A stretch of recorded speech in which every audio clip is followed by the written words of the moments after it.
After e4, e5, knight c3, knight f6, we're looking in a black playing the main line against the Vienna Gambit, f4 and d5. Okay, now as we know, in this repertoire, we do take the pawn in d5, and now we're looking at pawn takes in f4.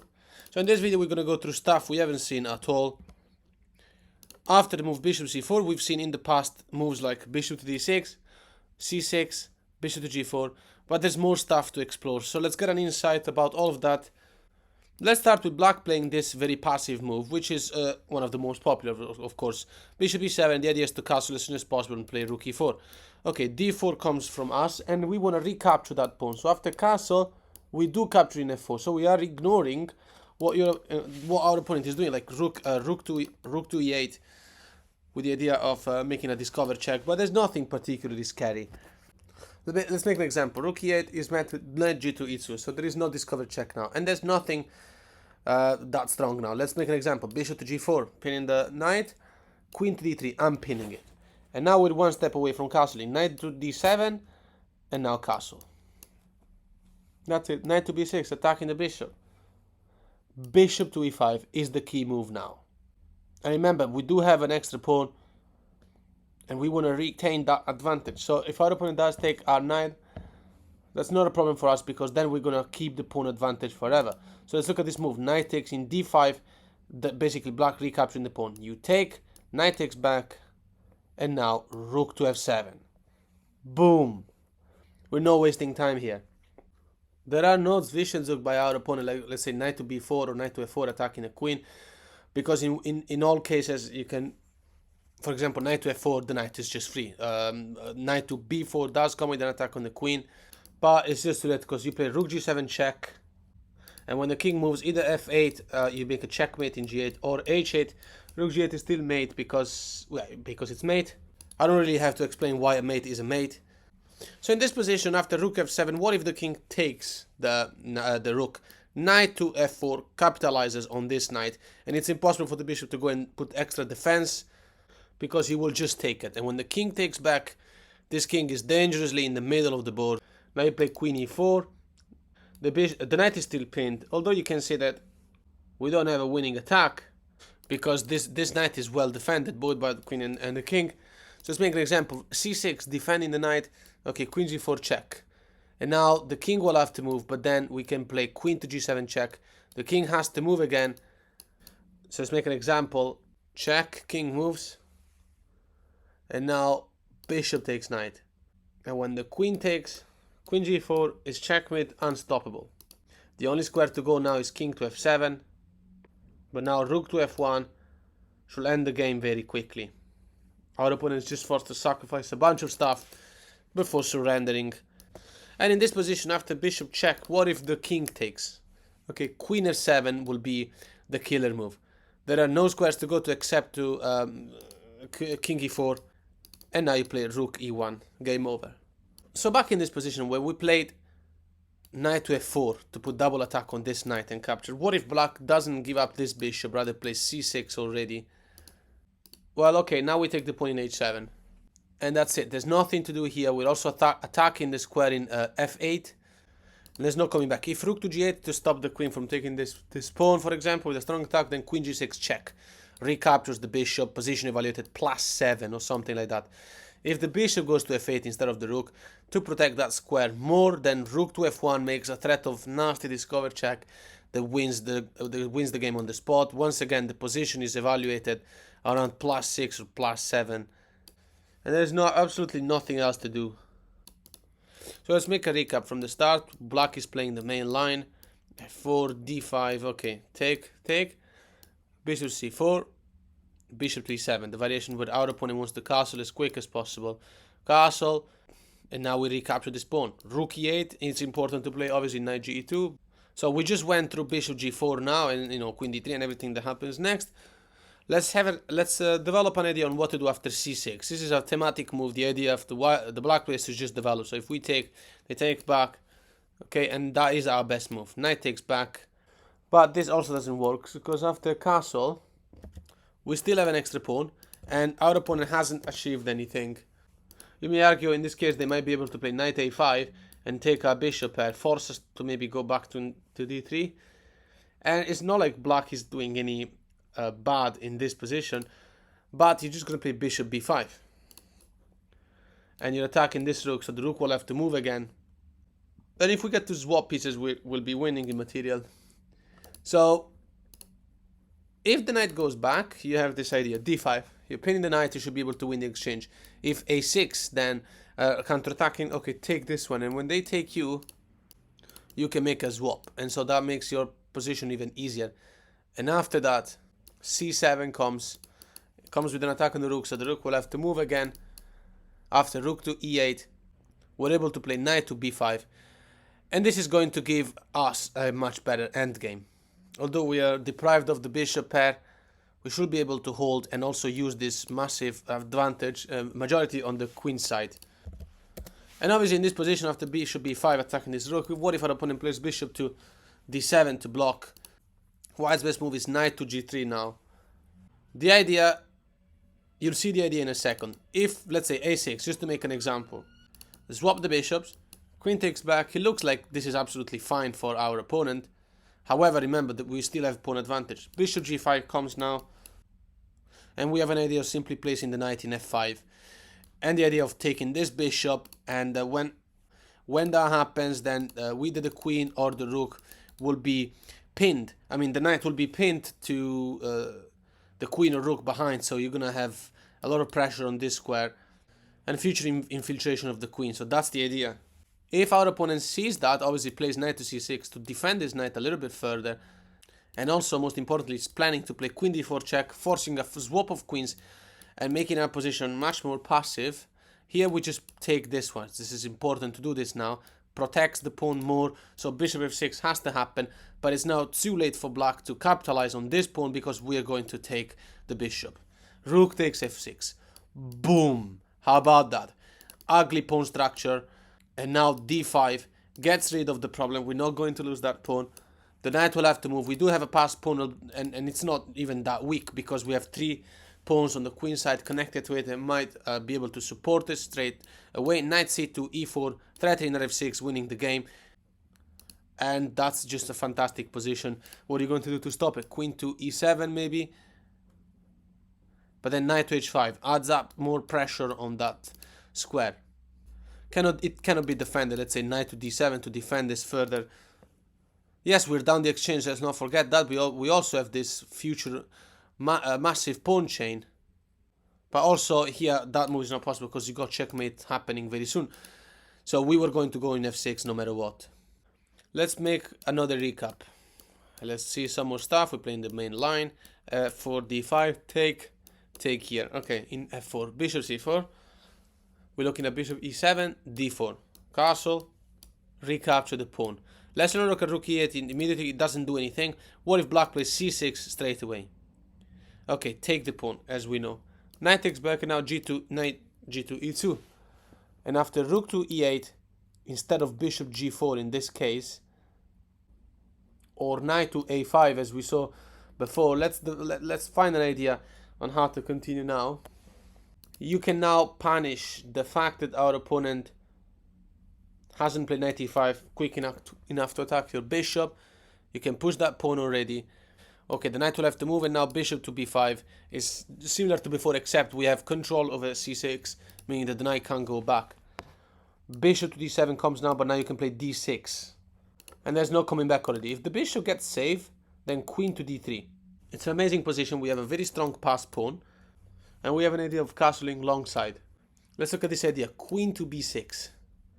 Putting more pressure on d6. Okay, well, in that case, let's take this bishop. Okay, knight takes back. And now long castle. A move like knight c5 is not a problem. It looks scary. Attacking the queen.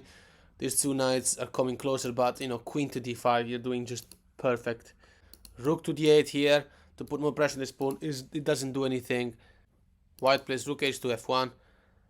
And still, this is black having played only top engine moves in a faulty variation. So obviously when our opponent does give us that pawn, the c6 move, and you take it, you're up a pawn, and there's no way for black to actually take it back if you play correctly. So in this position, earlier we went through bishop going back to f8. What if our opponent takes the knight, for example? Okay, you just take back. And now the attack on the bishop remains. And the bishop can't go back because knight c7 wins material for white. So even if our opponent plays a6, ignoring that and say like, I'll take this knight and at least get a rook on an open file, you still play knight c7. So the position cannot be fixed. What about in this case, our opponent just plays knight to h5, attacking this bishop and finding a counterattack like that. Okay, take this bishop. And now after queen to b6, attacking this knight, we simply play queen to d3 and everything is defended. Although now we do have a scary threat of... Well, let's first of all mention that rook takes in e7, pinning this knight, going for knight f4 for real, is met with bishop to c7. And that's it, we're winning in material. If instead of that our opponent first takes us here, we can safely take back. And it's like the kind of position where I will never do this move, but I know it's safe. Rook takes check, king to f1. That's it. There are no open files on the f file. And the king, is safe, even though the other rooks can come, but nothing does anything. Queen to f6, pinning this knight. g3, crazy enough. And g5 now, does that win the knight? No, because knight to c3, well, that means yes, we do lose the knight, but remember that now you're threatening a fork, right? Knight to d5 will do that.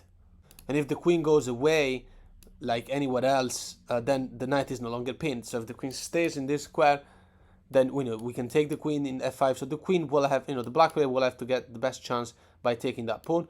Knight to d5. This counter check doesn't work because you'll win the queen. And nothing stops us from making a capture that comes with check. Besides, our opponent doesn't have a check. It's a crazy looking position. It looks wild, but it's winning. Okay, let's get an insight on other variations, and then we can close this video. f4, okay, take and taking f4. Bishop c4. Let's look at c6 coming immediately. Okay, d4. And after the knight takes back, this looks completely fine. The knight is also defending f4, which is why you take the knight with the bishop. Crazy enough. And after the pawn takes back, queen to h5 comes, doubling the attack on the pawn in d5. Okay, bishop e6, defending that pawn more. Knight g to e2.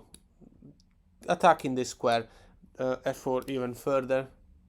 What can be done now? Bishop d2, bishop d6 doesn't matter because you're gonna take, right? You got double attack.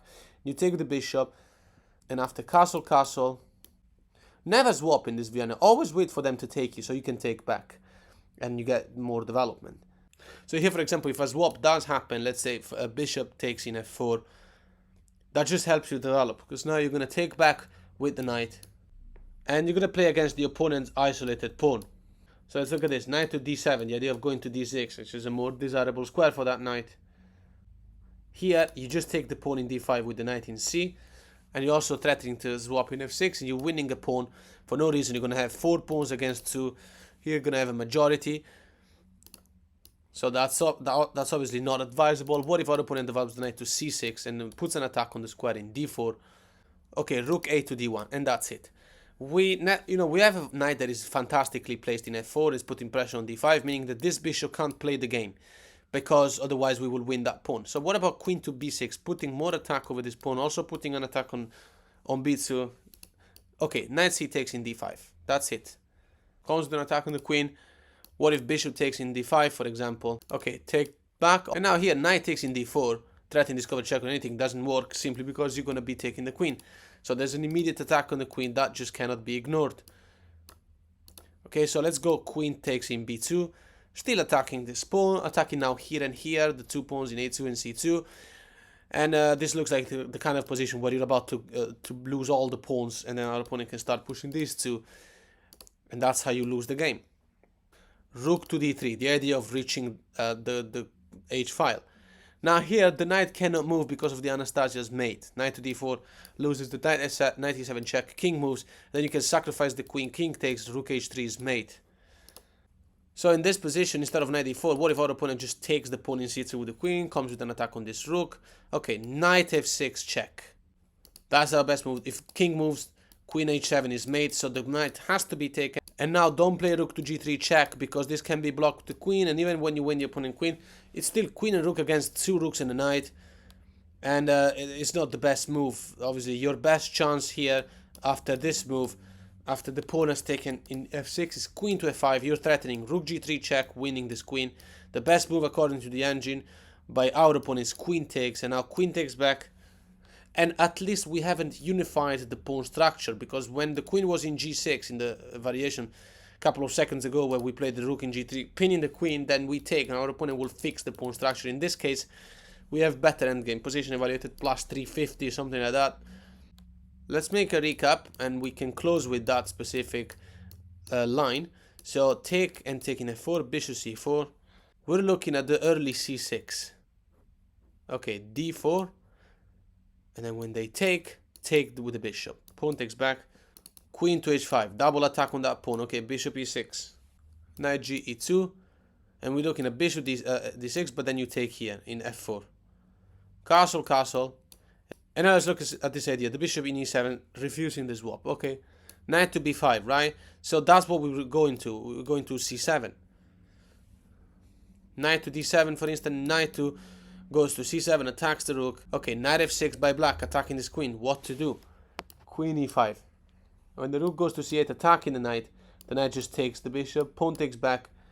And now check, king moves c3, solidifying the pawn chain. Winning advantage. Rook to c6, attacking the queen. Queen to h3. White is winning this endgame. We're up a pawn, no weakness whatsoever. Besides, our opponent's pawn in d5 is very weak. We have an idea now of playing bishop to e5. So if it was our move again, we'll just play bishop to e5. And then the knight goes to f4. We're also threatening knight to g6. And exploit this weak king. So all our chances, the winning chances, are on the white player. Let's go back to this position. So in this situation, we just played knight g2 e2. We went through bishop d6, but it just doesn't work because we're going to be taking f4 no matter what. What if black plays bishop to b4? Okay, ignore it. Just take the pawn in f4 with the knight. Comes with another attack on this bishop. And we don't care about being taken, because obviously we take back the pawn and we have a very safe pawn chain. Besides, at the moment, well, okay, this comes with check, yeah, but then our attack on this bishop remains, and the pawn is pinned in f7. Let's see castle now. Castle. And if black develops, let's say knight to c6, seems like a normal move. It's developing, attacking in d4. Okay, just take this one now in d5. We've got enough defenders, and there's no counterplay. If knight goes 9, well, okay, taking, then yeah, just a free pawn. So if there's a counterattack, you think there's a counterattack here, knight to d4, you just take this bishop, and there is nothing. The knight doesn't go to c2. There's zero attacks. What about queen to b6? Attacking the knight and threatening some really strong discovered checks, although, maybe knight c2, going for this rook. It depends. Well, simply knight back to d5. And it comes with an attack on the queen. And even if you take it, then I'm just going to take back. And you're not even in time to put more pressure on that knight, because look, I'm attacking the queen, so you can't just play rook d8 or something. You gotta take it. So take, and now you might argue, oh, by the way, what about we do a double check here? Knight f3, for example. Okay, king h1. The attack here remains, but there's also an attack here on the knight. Nothing happens, so none of this discover check is threatening or anything. So in this position, by the way, you see how much trouble, because we're simply threatening the pawn in d5. So knight c6 cannot happen. What if black takes us? Okay, taking c3, and now after knight d7 developing, rook to f3. This is the plan. Knight to f6 comes with an attack on the queen. Fine, take the bishop. And it comes with an attack on the queen, so after being taken back, queen to e5. Puts more pressure on this pawn. And we're going to carry on like this. You might argue that in this case we don't have any material advantage. Yes, that's why I've kept this variation for the end, because it's black's absolute best choice. Every move has been top engine move. So queen to d7 is the best move by black to defend the pawn. So bishop a3 now to attack the rook. Instead of going rook d8, let's go rook f7, so the rook remains on an open file. Okay, rook a to f1, and now rook to e8. The reason is that the black player might want to go with to a4, attacking this bishop and this pawn, and also this pawn, and try to do something, but cannot lose the pawn in e6, obviously, because then we pin the rook and it's a better position for us. Here, queen to g3 is the best move. The idea is to take free material. Rook takes in f6 is free. So queen a4 now you might argue can happen because there's a counter attack on this bishop, but now you play bishop to d6. Okay, the queen does take your pawn, but then rook takes in f6, right? And we're winning material for free. There are no counter plays. Unless our opponent doesn't take the pawn, but rather plays king to h8 first. And now the pawn is protecting the knight in f6. Okay, what about this position? The queen is still in a4. Okay, bishop e5. Puts more attack over the square f6. And our opponent can now play rook to f8 to defend it more and put the two rooks in an open file, whilst there's still pressure on the pawns here. And yet the position remains evaluated around plus 170 or something like this. So it's better for white, of course. However, you know, this is like, to assume that you're playing literally against stockfish, which is not the case. Here, after taking, you take with the bishop. And now, obviously, rook takes allows us to attack the weak back rank. You can go all the way back and make a checkmate. So the piece in f6 must be taken with the pawn. Queen to d6 attacks this rook and this pawn, and should be the end of the game, unless our opponent plays queen to e8. But now he has to admit that there was no true attack on any of these pawns. Yes, everything is nicely defended, but now rook to e1, and that's gonna be it. We're finally winning this endgame.